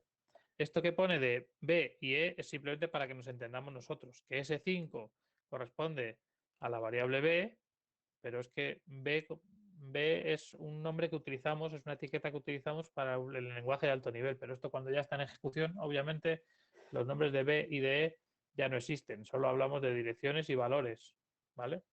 Esto es importante, que lo entendáis. Y E, ¿dónde está E?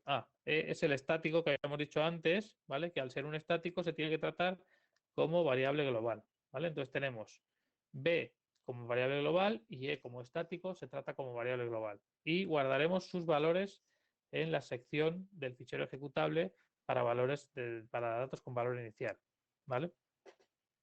¿Qué más? Ya os he dicho que teníamos el código, ¿vale? El código es todo esto, pero pasado por el compilador y generado un punto o un punto, sí, un punto O, el punto O, que con eso generamos el ejecutable, ¿vale? Y ese punto O, ese código objeto o código máquina es el que va a estar aquí. ¿Qué hacemos además del código? En esta región de código, que os acordáis que era de lectura, solamente era de lectura y ejecución, pues también solemos añadir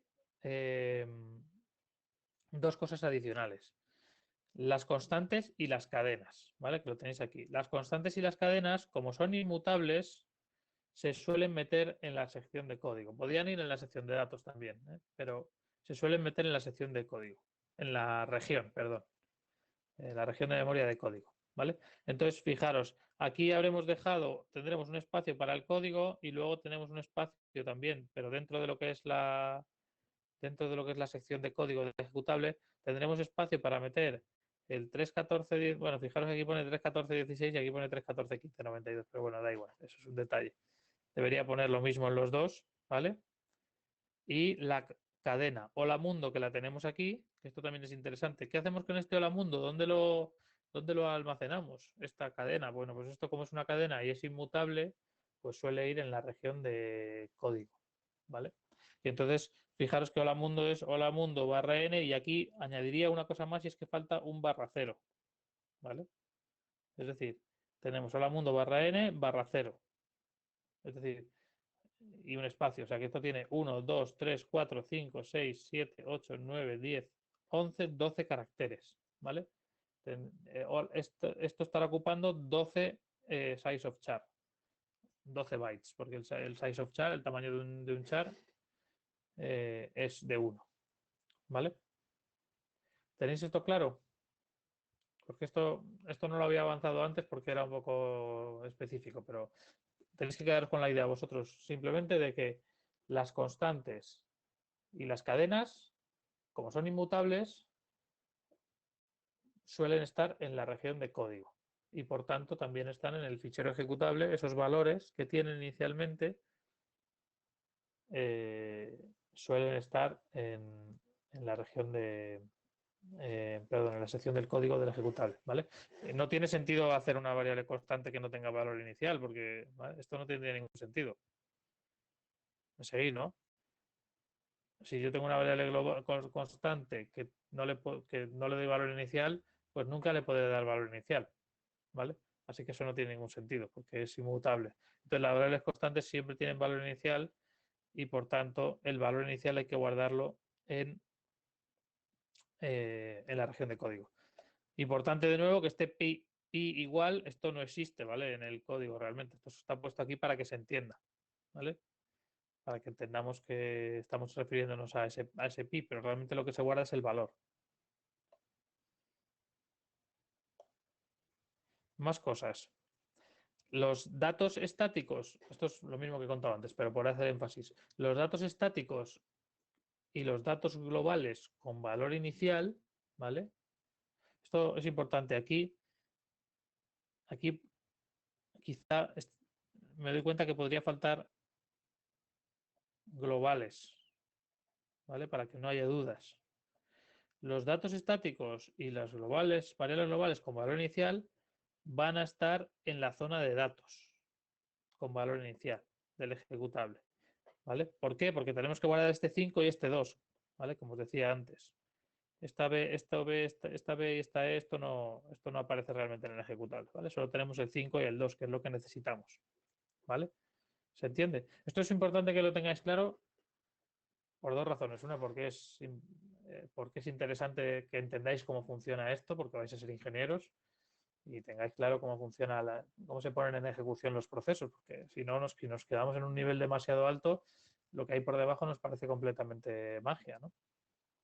Y por otro lado es importante porque esto se utiliza constantemente en los ejercicios y en los exámenes, ¿vale? Entonces, aunque solo sea por el fin partidista o práctico de aprobar el examen, es importante que tengáis claro que las globales y estáticas van a la región de datos con valor inicial y sus valores iniciales se leen del fichero ejecutable en la sección de datos con valor inicial.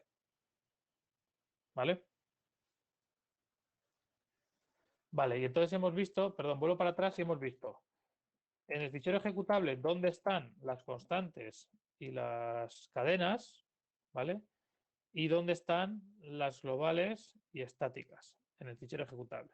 Y ahora vamos a ver el mapa de memoria, ¿vale? Pues fijaros, este sería el mapa de memoria inicial de este proceso, ¿vale? El mapa de memoria es cambiante, ¿vale? No es estático, no siempre es igual.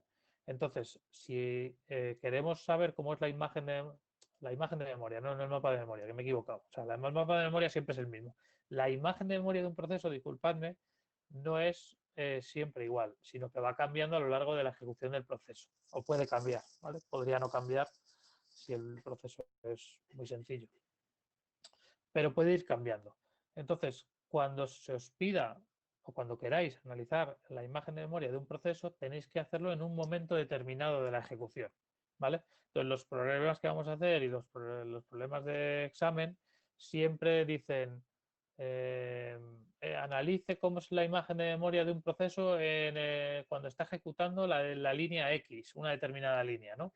Pues en este caso vamos a hacer un análisis de la ejecución, ¿vale? Perdón, de la imagen de memoria cuando estamos empezando el programa, ¿vale? Cuando estamos en la línea del main, es decir, cuando todavía no hemos realmente ejecutado ninguna parte del código en sí, ¿vale? Vamos a ver cómo es esa imagen de memoria. Esto es lo típico que solemos preguntar en los exámenes.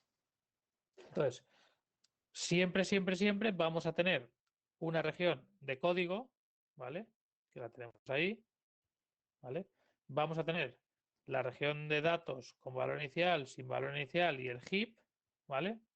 Y la pila. Eso es lo mínimo que vamos a tener, ¿vale? Entonces, fijaros, la región de código, ¿qué va a tener? La región de código va a tener, como ya hemos visto, el código, ¿vale? Este código de aquí va a tener la constante, ¿vale? 3, 14, 16, ya acordaros que hemos dicho que este pi no está realmente ahí, ¿vale? Y aquí faltaría un /0, ¿vale? Y vamos a tener el hola mundo. Eso es lo que va a tener nuestra región de código. Entonces, si en un programa, si en algún momento os pedimos que analicéis la imagen de memoria de este proceso al iniciar, pues tenéis que pensar que aquí va a estar el código y tenéis que buscar en el código las constantes y las cadenas. Y esas también van a ir en la región de código, ¿vale?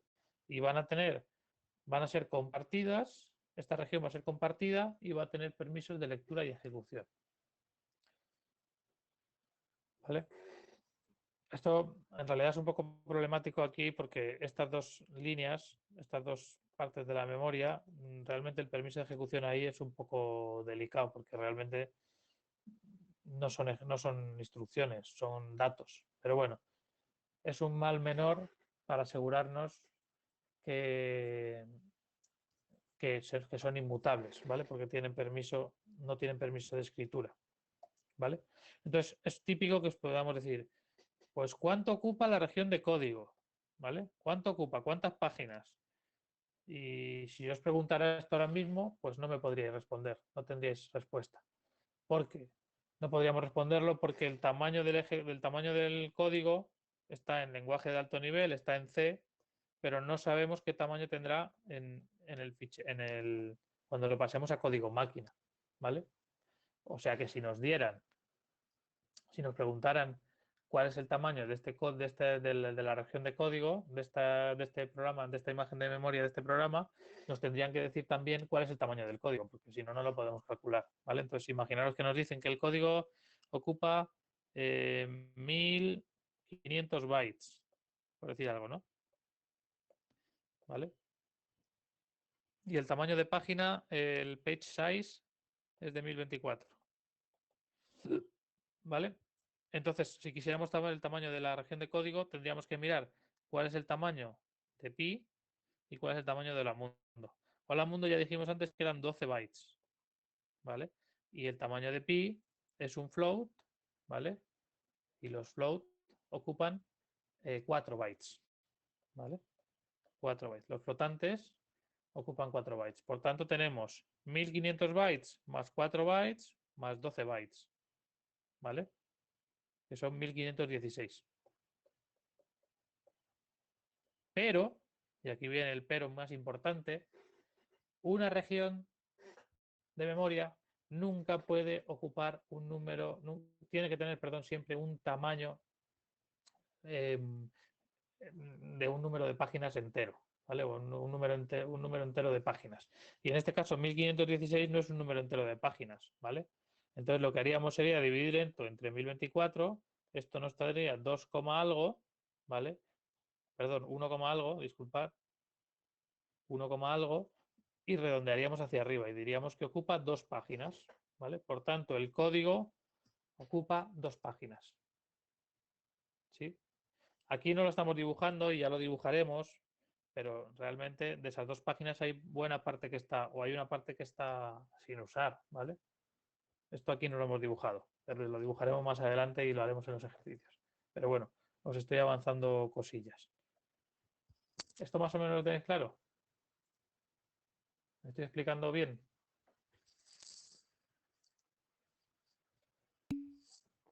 Vale, muchas gracias, Jorge. O Miguel, creo que es Miguel, ¿no? Yo te estoy llamando Jorge todo el rato, que es lo primero que aparece, pero creo que tu nombre es Miguel, perdóname.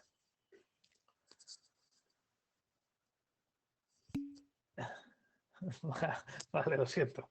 Fenomenal. Eh, vale, entonces, y ese sería el análisis que haremos del código. ¿Qué más análisis podemos hacer? Vamos a hacer un análisis de los datos. Los datos con valor inicial, la región de datos, perdón, al principio de ejecución, bueno, la región de datos tiene 3 subregiones, ¿vale? Como hemos visto, o 3 regiones independientes. En este ejemplo están como 3 subregiones, ¿vale? Tenemos la región de datos con valor inicial, la región de datos, la subregión de datos, perdón, la subregión de datos con valor inicial, la subregión de datos sin valor inicial y el heap, ¿vale? La región de datos con valor inicial, en este caso hemos dicho que era fácil de ver antes porque lo único que tenemos que hacer es ir a buscar globales y estáticas con valor inicial. Entonces, globales y estáticas tenemos esas dos, ¿vale? Entonces aquí tendremos de nuevo, como decía antes, ¿no? Esta B y esta E no están ahí, ¿vale? Pero bueno, para que se entienda. Esto está puesto para que se entienda. Ahí lo único que tenemos es 5 y 2, ¿vale? Y serán los valores iniciales, porque no han sido modificados, ¿vale? El valor no es tan importante normalmente en el ejercicio porque los ejercicios que hacemos, porque los valores pueden cambiar por lo largo del programa. Entonces es un poco llevar el tracking, o sea, llevar el seguimiento de los valores como cambian, tampoco es tan interesante. A mí lo que me interesa aquí es que sepáis que vamos a necesitar el tamaño de un entero, ¿vale? Es decir, 4 bytes para B, el tamaño de otro entero para E, otros 4 bytes, ¿vale? O sea que la región de datos con valor inicial ya tendrá un tamaño de 8, ¿vale? Si es una región, si es una subregión, pues con 8 está bien.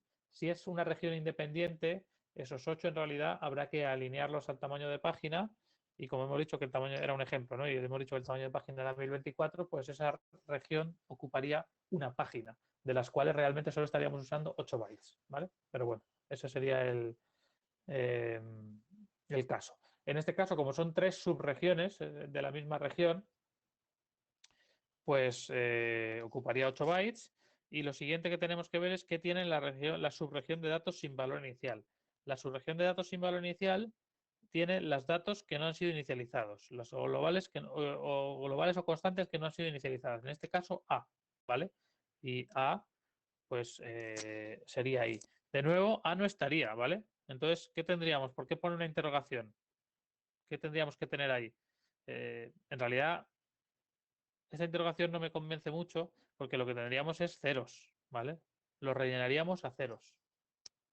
Y esto explicaré más adelante por qué lo rellenamos a ceros. Es por seguridad, ¿vale?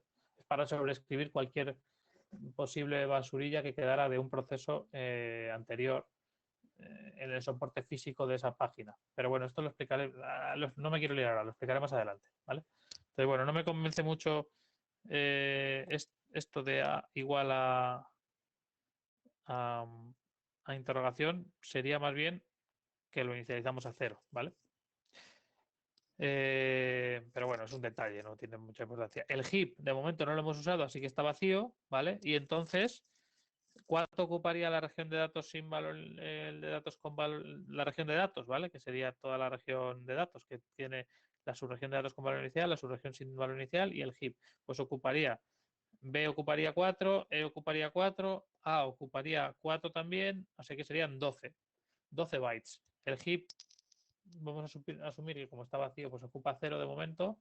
Entonces tendríamos 12 bytes, pero como el mínimo que puede ocupar es una página, y hemos dicho que la página en este ejemplo que estaba diciendo aquí era de 1 kilobyte, pues ocuparía una página de 1 kilobyte, ¿vale?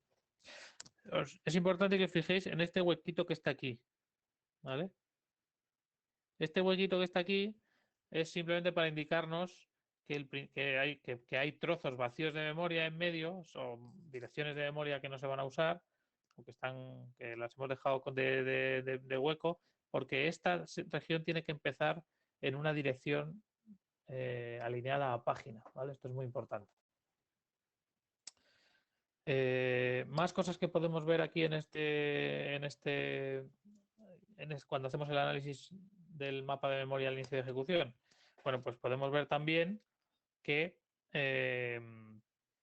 vamos a tener que crear una pila inicial, ¿vale? Y la pila inicial va a tener el entorno, ¿vale? Esto de entorno son las variables de entorno, ¿vale? MVP es algo que podemos añadir. En realidad esto aquí no debería aparecer, ¿vale? Porque para que apareciera tendríamos que tener aquí en VP como argumento, ¿vale? Entonces, pero bueno, no lo tenemos, pero está indicado. Entonces tenemos NVP, o sea, estos serían los argumentos de entrada de la función main, NVP, argv y argc, ¿vale? Que estarían aquí. Los argumentos que estarían aquí, ¿vale? Lo siguiente tenemos la dirección de retorno de la función, el puntero de marco anterior y las variables locales. En este caso, P, ¿vale?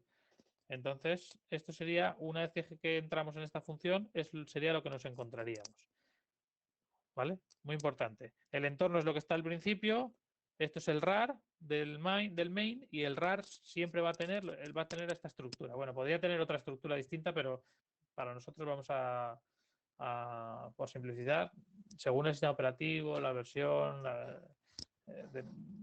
puede variar por muchas cosas, puede tener una estructura distinta, pero siempre tendrá estos valores y vamos a elegir esta estructura en los ejercicios, pero bueno, que si lo ponéis en otro orden tampoco me va a parecer mal. Básicamente son argumentos, ¿vale? Dirección de retorno, punto de marco anterior de pila para volver a poner el marco de pila atrás y las variables locales, ¿vale? Aquí donde pone P igual a interrogación, este sí me gusta más aquí la interrogación, porque en la pila, en este caso serían 0 seguros, porque la primera vez que pedimos una página la rellenamos a 0, ¿vale? Pero bueno, podría darse el caso de que los argumentos no inicializados en pila, ¿vale? Pues que estén reusando memoria que ya hemos pedido antes, que ya hemos usado antes y tenga valor, tenga basurilla, ¿vale? Por eso aquí la interrogación me parece mucho más. Y lo rellenamos a 0, aunque sea de tipo char, sí. Es que, pero bueno, es de tipo char puntero, ¿eh? El char puntero quiere decir que no es de tipo char, es de tipo puntero, ¿vale? Siempre que tengamos un puntero, ya sea un asterisco, 2 asteriscos, 3 asteriscos, siempre que digamos que algo es de tipo, lo que sea, no char puntero, Esto quiere decir que P es una dirección realmente, ¿vale? Pero bueno, entonces lo que estaríamos diciendo es que esta dirección va a ser a 0. La rellenamos a 0. Pero es que esto de rellenar a 0, realmente lo que estamos haciendo es toda la memoria, toda la página que hemos solicitado, la rellenamos a 0. ¿Vale? Y lo único que hacemos rellenarlo a 0 es borrar valores que hubiera anteriormente. ¿Vale? El, sí, pero el carácter, Ángel, el carácter 0 existe, ¿vale? O sea, tú puedes hacer un char p y igualarlo a 0, ¿vale? Esto sería equivalente a hacer char p y poner el carácter nulo, ¿vale? Pero eso es, Julián. No, de todas formas no es relevante porque es un valor espurio, ese 0 no, quiero decir, ese 0 nosotros nunca deberíamos utilizar p sin inicializar, ¿vale? Es más, el compilador nos daría un aviso. El compilador nos diría, oiga, usted está intentando utilizar usted la variable p sin inicializarla, ¿vale? Lo cual sería una catástrofe en este caso. Si intentáramos acceder a p justo aquí, p tendría valor 0 e intentaríamos acceder a la dirección 0. Se montaría habría una violación de segmentos, estaríamos pidiendo una dirección que no fuera de las regiones y daría un error, ¿vale?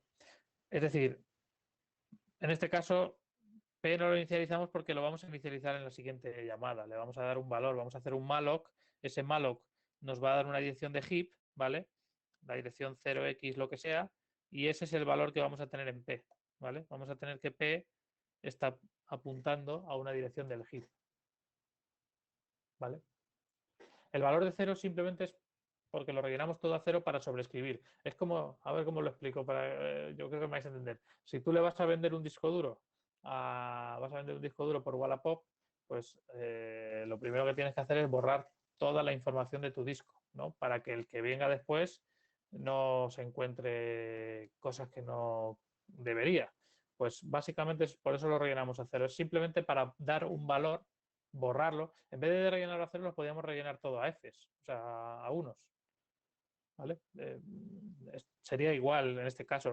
Simplemente lo llenamos a 0 para borrar, para sobreescribir lo que hubiera. Y que en la próxima, si alguien utiliza esa página, no se encuentre contenido de otro proceso. ¿Vale? Pero bueno, y con esto voy bastante despacio, la verdad. Así que el próximo día tengo que acelerar un poco porque se nos va un poco de tiempo. Nos quedan, de todas formas, 3 clases, una más de teoría, otra hora de teoría y luego haré 3 horas de problemas. ¿Vale? Y si hace falta alguna clase adicional o tutorías grupales o lo que sea, pues no hay ningún problema, que me lo podéis pedir, buscamos un horario, un hueco que nos cuadre y hacemos más problemas o lo que necesitéis. ¿Vale? Así que de momento paro la grabación. Espero no haber sido demasiado, que no haya sido demasiado tedioso. Sé que es complicada las clases así, pero eh, espero que vaya más o menos todo bien. Si veis que hay algo que puedo mejorar y no me lo queréis decir en público, me escribís en privado y me lo decís. Pues va muy lento, va muy rápido o lo que sea, ¿vale?